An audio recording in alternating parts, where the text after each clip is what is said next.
Venezuela is not a security threat to the United States. They're not threatening to invade us. There is no terrorist group like Al-Qaeda operating there that has plans to attack the United States. To the extent that you care about the drug trade, yes, they produce drugs, but those drugs go to Europe.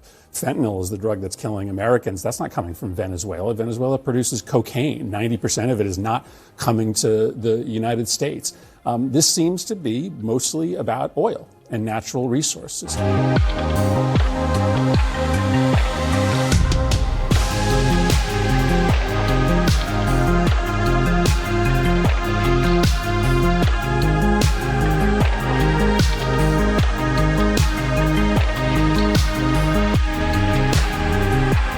Donald Trump's entire foreign policy is corrupt. Russia, the Middle East, and now Venezuela is all about making money for his friends. And Wall Street, the oil industry, they can make a lot of money off of Venezuela if they run it. You saw within hours of the invasion the announcement of a group of Wall Street investors, energy industry investors, planning a trip to Venezuela to make money off of this invasion, off of this ouster. So unfortunately, once again, you're seeing that this president's foreign policy, the invasion of Venezuela, the ouster of Maduro, is about making his crowd filthy rich. It has nothing to do with American national security.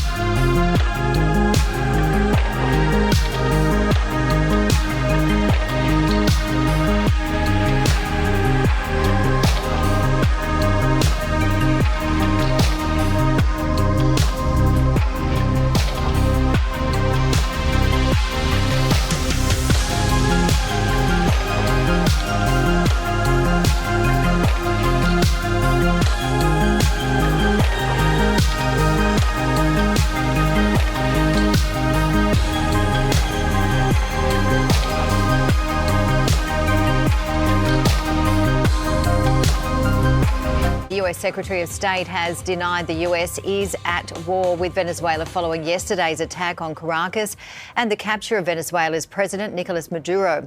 Speaking to NBC's Meet the Press, Marco Rubio says congressional approval was not needed for the attack. There's not a war. I mean, we are at war against drug trafficking organizations. It's not a war against Venezuela.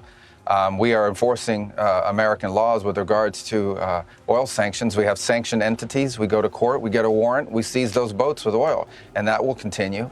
We would continue to reserve the right to take strikes against drug boats that are bringing drugs towards the United States that are being operated by transnational criminal organizations, including the Cartel de los Soles. Of course, the leader of that cartel, is now in U.S. custody and facing U.S. justice in the Southern District of New York, and that's Nicolas Maduro. So we made a big progress in that regard. Mr. Secretary, who is in charge? Are you running Venezuela right now? Yeah, I mean, I keep people, fixating on that. Here's the bottom line on it is we expect to see changes in Venezuela. Changes of all kinds, long-term, short-term. We'd love to see all kinds of changes. But the most immediate changes are the ones that are in the national interest of the United States. That's why we're involved here, because of how it applies and has a direct impact on the United States. Okay, we are not going to be able to allow in our hemisphere a country that becomes a crossroads for the activities of all of our adversaries around the world. We just can't allow it. We can't have a country where the people in charge of its military and in charge of its police department are openly cooperating with drug trafficking organizations. We're not going to allow that. These things are direct threats to the United States, and we intend to use every element of leverage that we have to ensure that that changes. The one I would point everyone to is that our military is helping the Coast Guard conduct a law enforcement function, which is not just the capture of Maduro, but the enforcement of our sanctions. We go to court, we get a warrant, we seize the boats. And we think this is tremendous leverage, incredible, crippling leverage, which we intend to continue to use until we see the changes that we need to see that are benefit to the American people. And by the way, we believe to the people of Venezuela as well. President Trump said the administration is working with Maduro's Vice President, Delcy Rodriguez. Why does the administration oppose working with the opposition leader, Maria Corina Machado? She's the Nobel Peace Prize winner, of course, as well. Her coalition has the support of 70% of Venezuelans. Why not work with her? Well, a couple things. First of all, Maria Corina Machado is fantastic, and she's someone I've known for a very long time, and that whole movement is. But we are dealing with the immediate reality. The immediate reality is that, unfortunately, and sadly, but unfortunately, the vast majority of the opposition is no longer present inside of Venezuela. We have short-term things that have to be addressed right away. We all wish to see a bright future for Venezuela, a transition to democracy. All of these things are great, and we all want to see that. I've worked on that for 15 years on a personal level, both in the Senate and now as National Security Advisor and Secretary of State. These are things I still care about, we still care about. But what we're talking about is what happens over the next 2-3 weeks, 2-3 months, and how that ties to the national interest of the United States. And so we expect to see more compliance and cooperation than we were previously receiving. With Nicolas Maduro, you could not make a deal or an arrangement. Although he, by the way, was given very generous offers. He could have left Venezuela as recently as, a week and a half ago. There were opportunities available for him to avoid all of this because he's not someone we can work with. He suckered the Biden administration into stupid deals. He's made a career out of not keeping deals and figuring out how to save himself by buying time. And President Trump was not going to fall into that trap. So now there are other people in charge of the military and police apparatus there.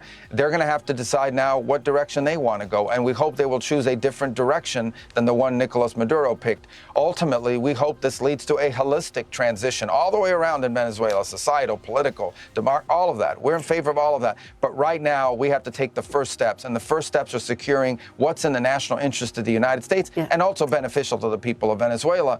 And those are the things that we're focused on right now. No more drug trafficking, no more Iran-Hezbollah presence there, and no more using the oil industry to enrich all our adversaries around the world and not benefiting the people of Venezuela or, frankly, benefiting the United States and the region.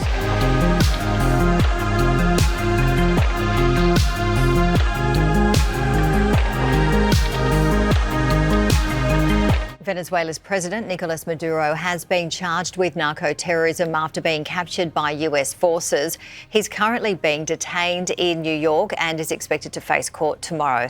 CB Cotton has more on the proceedings. Ousted Venezuelan leader Nicolas Maduro will be arraigned tomorrow in federal court at noon Eastern. He'll be driven there from this federal detention facility where he's currently behind bars. Since he's arrived here, we've seen both protest and celebration outside the court, outside this prison. Take a look at this. Hundreds last night waving Venezuelan flags and people cheering for Maduro's downfall as he arrived at the Metropolitan Detention Center. But today, another gathering. Protesters chanting, "Release Maduro right now," and condemning the U.S. military action that got us to this point. Maduro, for his part, appeared to smile and even wish people good night and Happy New Year as he was processed by DEA agents last night. Attorney General Pam Bondi said he'll face the full wrath of American justice when announcing the 4-count superseding indictment against him. Prosecutors allege Maduro ran a corrupt, illegitimate government powered by drug trafficking that flooded the U.S. with thousands of tons of cocaine. Maduro was charged alongside his wife, his son, and 3 others, including a leader of the Tren de Aragua gang. Prosecutors say they used narco-terrorists, violent cartels, and military-grade weapons to protect the scheme and line their own pockets. The 25-page indictment spells out how Maduro allegedly kept the machine running, providing government cover, law enforcement protection, and logistical support to keep the drugs moving. The case builds on charges filed back in 2020, charges that Maduro then denied. Former Attorney General Bill Barr, who oversaw the 2020 case, argues the Trump administration has proven that Venezuela was engaged in illegal activity and a national security threat. So he says the months-long pressure campaign against the country and arrest of Maduro was legally sound. It's really our choice of what's best for the American people. And he's decided to bring him to justice and use law enforcement powers. And, I think that's admirable and it shows a great deal of restraint.